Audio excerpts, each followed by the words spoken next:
Assalamualaikum warahmatullahi wabarakatuh.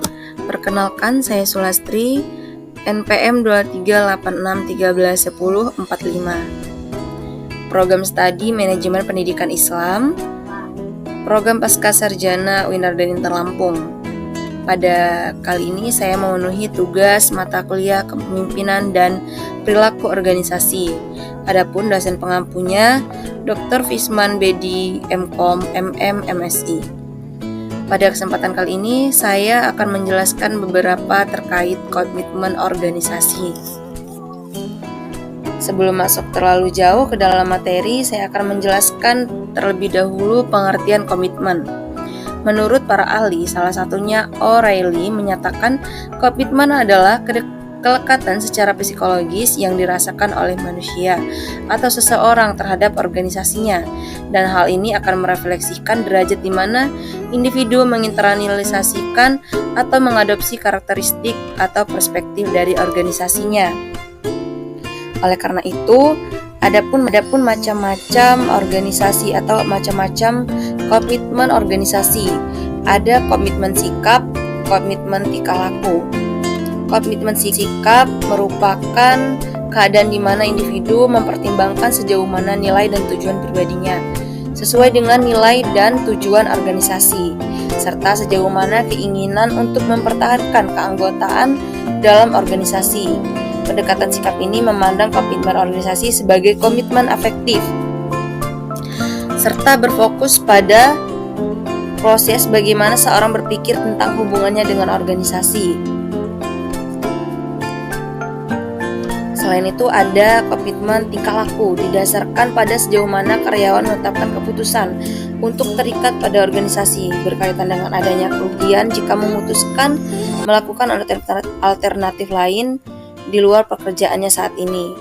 Berbeda dengan pandangan sikap, pendekatan tingkah laku ini lebih memandang pada proses di mana individu mengembangkan komitmen tidak pada organisasi tetapi pada tingkah lakunya terhadap organisasi. Jadi sudah jelas bahwa sebelumnya komitmen sikap mendahulukan sikap dan komitmen tingkah laku mendahulukan individunya. Selain itu juga ada pengertian komitmen organisasi. Di sini komitmen organisasi merupakan salah satu perilaku dalam organisasi yang banyak dibicarakan dan diteliti, baik secara variabel terikat, variabel bebas maupun variabel mediator. Hal ini antara lain dikarenakan organisasi membutuhkan karyawan yang memiliki komitmen organisasi yang tinggi agar organisasinya dapat terus bertahan serta meningkatkan jasa dan produk yang dihasilkan. Jadi, semakin baik karyawan atau orang-orang dalam organisasi tersebut akan semakin baik pula organisasi, bahkan hasil dari organisasi tersebut, baik dari struktur maupun tujuan dari organisasi. Selanjutnya ada menurut Greenberg dan Baron, karyawan yang memiliki komitmen organisasi yang tinggi adalah karyawan yang lebih stabil dan lebih produktif, sehingga pada akhirnya juga lebih menguntungkan bagi organisasi. Jadi dari penelitian menurut ahli tersebut bahwa seseorang yang memiliki komitmen organisasi yang tinggi, yang dimana sepenuhnya terhadap organisasi tersebut, dia akan memberikan dampak positif terhadap organisasi, baik dari tujuan, visi misi ataupun strukturnya.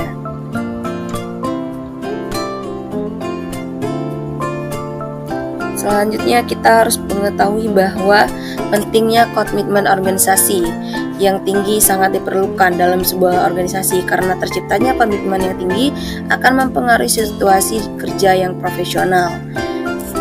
Ini selaras dengan para ahli, di mana ahli Greenberg dan Baron tersebut yang sudah mengatakan bahwa loyalitas terhadap organisasi menentukan kualitas organisasi tersebut. Loyalitas di sini secara sempit diartikan sebagai seberapa lama seorang karyawan bekerja dalam suatu organisasi atau sejauh mana mereka tunduk pada pemerintahan atasan dan kontribusinya.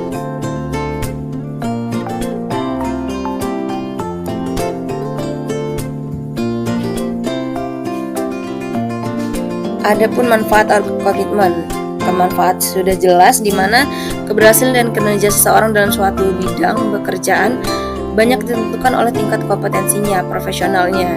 Oleh karena itu, komitmen organisasi akan menimbulkan rasa ikut memiliki bagi pekerja terhadap organisasinya. Terjadi perubahan-perubahan dalam organisasi juga mempunyai dampak pada terjadinya perubahan dalam tugas dan kewajiban pegawai. Oleh karena itu, dari pemaparan menurut para ahli dan sebagainya itu menjelaskan bahwa loyalitas sangat penting untuk kemajuan organisasi. Hasil riset Gibson pun menguraikan bahwa komitmen organisasi melibatkan 3 sikap, yaitu tujuan organisasi, perasaan keterlibatan dalam tugas-tugas organisasi, dan perasaan loyalitas terhadap organisasi. Hasil risetnya menunjukkan bahwa tidak adanya komitmen bisa berakibatkan menurunkan efektivitas organisasi.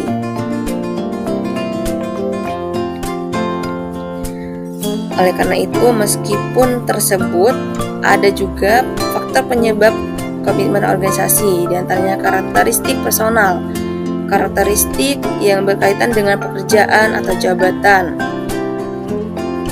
Dari faktor-faktor tersebut pun dapat disimpulkan bahwa karakter-karakter tersebut sangat mempengaruhi loyalitas dan juga karakter dari pegawai organisasi ataupun orang-orang yang ada dalam organisasi.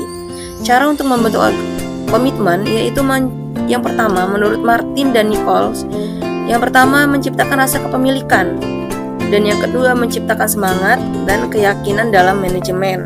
Yang terakhir, oke, itu saja yang bisa saya sampaikan. Semoga dengan materi yang saya paparkan bisa bermanfaat untuk saya dan juga bagi teman-teman sekalian. Saya akhiri. Wassalamualaikum warahmatullahi wabarakatuh.